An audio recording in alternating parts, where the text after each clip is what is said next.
Hello guys, may kalab shout out for today's video is mag-aadobo ako ng pusit guys. So samahan nyo ako sa aking pagluluto guys, samahan nyo ako hanggang sa dulo ng aking video.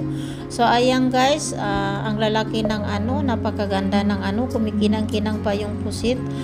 Made in Philippines yan guys, kasi ako pag namimili ng mga pagkain, ang pinibili ko yung mga made in Philippines kasi masasarap. So ayan guys, hiniwa ko na siya ng medyo may kalalakihan kasi liliit pa yan siya pagka pagka naluto na yan, di ba? Pa yan siya, liliit pa, so nilakihan ko lang. So ayan guys, mag-uumpisa na ako mag-isa.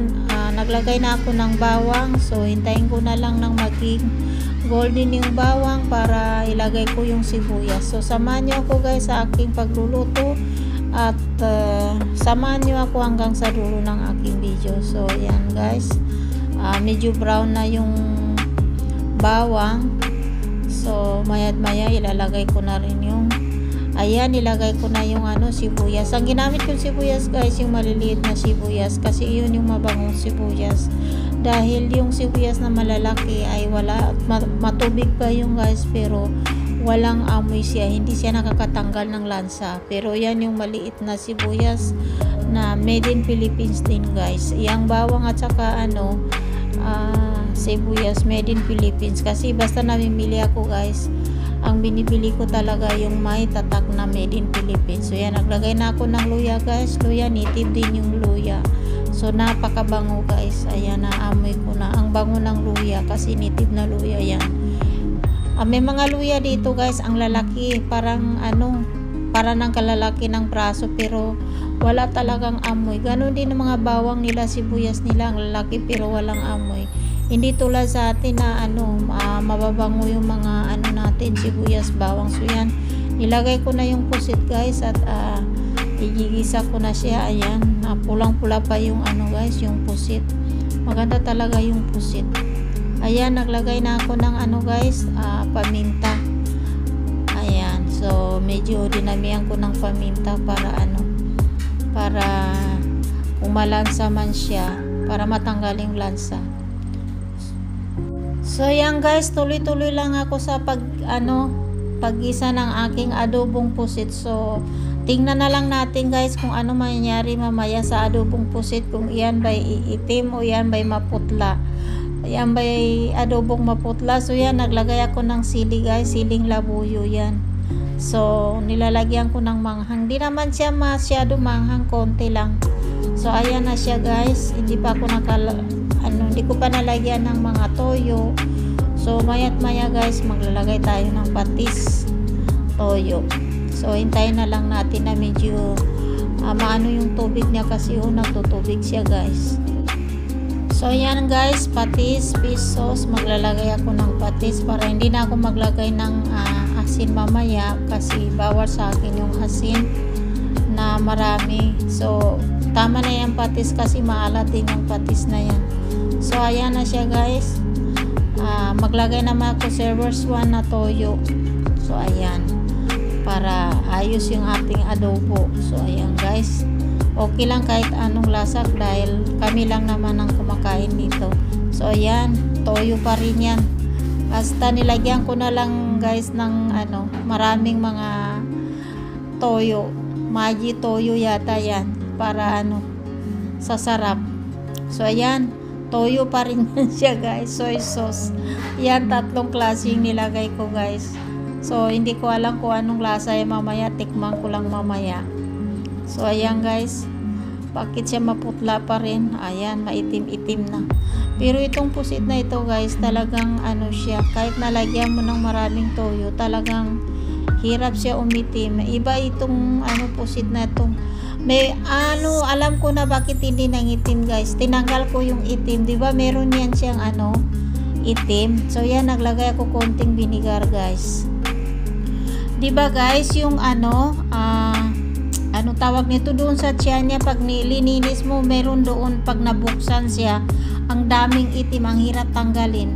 Ayun, hindi ko yun siya tinanggal ko talaga yun na maigi guys, hindi ko sinama. Pero yung iba nakikita ko sa YouTube, yung iba guys, iniipon nila yung itim na yun, sinisiparate nila sa isang platito dahil ilalagay nila separate yun Ako ayaw ko, tinanggal ko yun, parang ayaw ko nun, sabi ko baka dumi niya ito o kaya maputla yung adobo ko. So naglagay ako ng wow sarap ba yun, magic sarap, bahala na.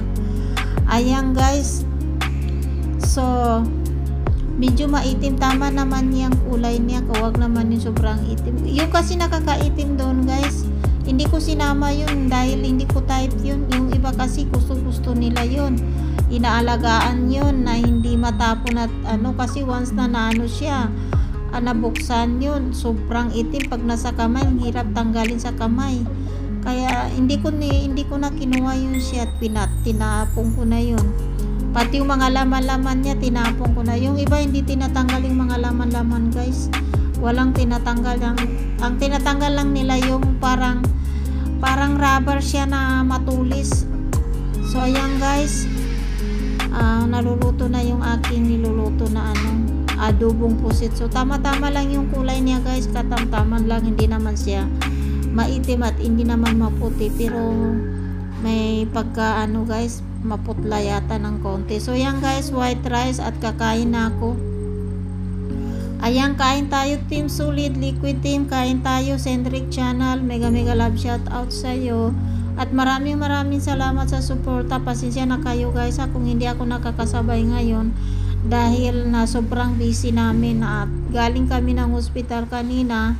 So hapon na talaga kami nakarating. Sobrang pagod guys, as in nasa hospital ka lang, ang lamig, tapos fasting ka pa, nandun na yung inaantok ka, nandun na yung gusto mo binom ng tubig. Sa gutom guys, hindi kami nagugutom, pero tubig hindi namin kinakaya sobra, pero so far nakasurvive naman guys hanggang maghapon.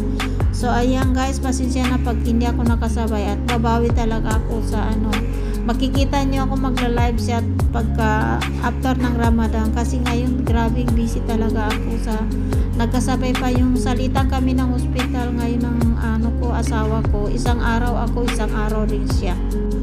So ang hirap ng sitwasyon ko guys, sobrang hirap. Tapos yung whitey ko nagiging green na siya, imbis na check green na siya nung ngayon wala na siya, kaya nag-green naman siya, bawas watch hour naman siya, bawas naman yung WH niya. Ewan ko, parang gusto ko na rin magpahinga sa whitey, pero iniisip ko naman baka pagsisihan ko, baka may araw magkaroon ako ng mahabang time at baka pagsisihan ko na sana hindi ko hininto yung whitey ko. Kaya hanggat makakaya ko guys, nandito pa rin ako, magwa-whitey pa rin ako. Mahirap din ngayon ng sa short naman, ang hirap kumuha ng views, wala rin akong views, mababa rin yung views ko sa sa short video. Dati yon lang yung nakakarami ng ko guys, views ko sa short video. So ayan guys, dito ko natatapusin ang aking video at hindi ko na natatapos yung aking pagkain. So maraming salamat guys, hanggang dito na lamang, bye bye and happy Ramadan sa lahat. So ayan, mega love shout out Team Solid Liquid Team, at sa mga bago natin bisita, maraming salamat sa suporta nyo sa akin guys. Bye bye.